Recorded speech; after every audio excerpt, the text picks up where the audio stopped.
Bharatiya Janata party अगर इस देश में किसी एक शख्स को अपनी चुनौती समझती है तो है अरविंद केजरीवाल। हर संभव प्रयास भाजपा करती जा रही है कि आम आदमी पार्टी को खत्म किया जाए, आम आदमी पार्टी के नेताओं को पकड़ के जेल में डालो, उन पे फर्जी मुकदमे डालो। ये सारे प्रकरण का बस एक ही उद्देश्य है कि आम आदमी पार्टी कमजोर करो, अरविंद केजरीवाल को खत्म करो। और आज उसी श्रृंखला में अपना आखिरी दाव जो भाजपा चलने जा रही है वो है अरविंद केजरीवाल जी की गिरफ्तारी। बीजेपी को ये लगता है कि अगर अरविंद केजरीवाल को किसी फर्जी मुकदमे में हम गिरफ्तार करने में सफल हो जाते हैं तो आम आदमी पार्टी खत्म हो जाएगी, दिल्ली की सरकार ठप हो जाएगी, बंद हो जाएगी। लेकिन मैं भाजपा को ये कहना चाहता हूं कि हम सब आम आदमी पार्टी के कार्यकर्ताओं ने, सांसदों ने, विधायकों ने, पार्षदों ने हाथ जोड़कर ये अपील करी है माननीय मुख्यमंत्री अरविंद केजरीवाल जी से कि अगर बीजेपी आपको जेल में डालती है तब भी आप इस्तीफा मत देना, जेल से सरकार चलाओ।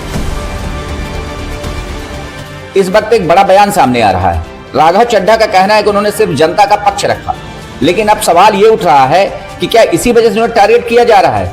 क्या आम आदमी पार्टी के अंदर सब कुछ ठीक नहीं है? कुछ लोग इसे अंदरूनी टकराव बता रहे हैं, तो कुछ का कहना है कि सिर्फ एक राजनीतिक नैरेटिव है। सच क्या है अभी साफ नहीं है, लेकिन इतना जरूर है कि मामला बड़ा होता जा रहा है। नमस्कार साथियों, कल से मेरे खिलाफ एक स्क्रिप्टेड कैंपेन चलाया जा रहा है। सेम भाषा, सेम बातें, सेम आरोप। ये कोई कोइंसिडेंस नहीं है, बल्कि एक कोऑर्डिनेटेड अटैक है। पहले मैंने सोचा कि मुझे इसका जवाब नहीं देना चाहिए, फिर लगा कि कहीं एक झूठ को 100 बार बोला जाए, कुछ लोग मान ना लें, इसलिए मैंने सोचा कि जवाब दूं। आम आदमी पार्टी ने 3 आरोप लगाते हुए यह कहा कि इन 3 आरोपों की वजह से हम राघव चड्ढा को पार्लियामेंट में बोलने का मौका नहीं देंगे। राघव चड्ढा के पार्लियामेंट में बोलने पर रोक इसलिए लगाई गई क्योंकि उन्होंने ये 3 गलतियां करी। मैं एक एक करके इन तीनों पर आपसे बात करना चाहूंगा। पहला आरोप कि जब ऑपोजिशन पार्लियामेंट से वॉकआउट करता है, सदन से वॉकआउट करता है, तो राघव चड्ढा वहीं बैठे रहते हैं, वो वॉकआउट नहीं करते। ये सरासर झूठ है, सफेद झूठ। मैं चुनौती देता हूं, एक इंस्टेंस, एक दिन ऐसा बताइए जब ऑपोजिशन ने वॉकआउट किया हो और मैंने उनका साथ ना दिया हो, मैं साथ में वॉकआउट नहीं किया हो। और पार्लियामेंट में तो हर जगह सीसीटीवी कैमरा है, आप सीसीटीवी कैमरा निकाल कर दिखा दीजिए, दूध का दूध और पानी का पानी हो जाए। दूसरा आरोप लगाया कि राघव चड्ढा ने चीफ इलेक्शन कमिश्नर के इंपीचमेंट मोशन पर, यानी कि मुख्य चुनाव आयुक्त को हटाने वाली जो याचिका थी, उस पर साइन करने से मना कर दी। दूसरा सफेद झूठ।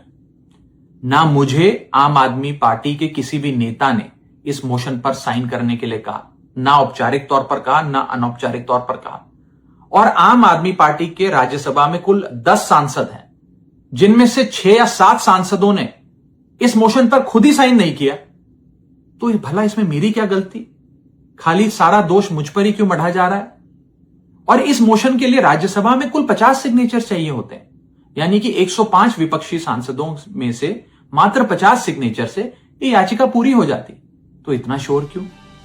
और तीसरा आरोप जो मुझ पर लगाया गया वो ये था कि राघव चड्ढा डर गए हैं और इसलिए वो बेकार मुद्दे उठाते हैं। पहली बात मैं बता दूं कि मैं पार्लियामेंट में शोर मचाने, चीखने, चिल्लाने, माइक तोड़ने या गाली देने नहीं गया।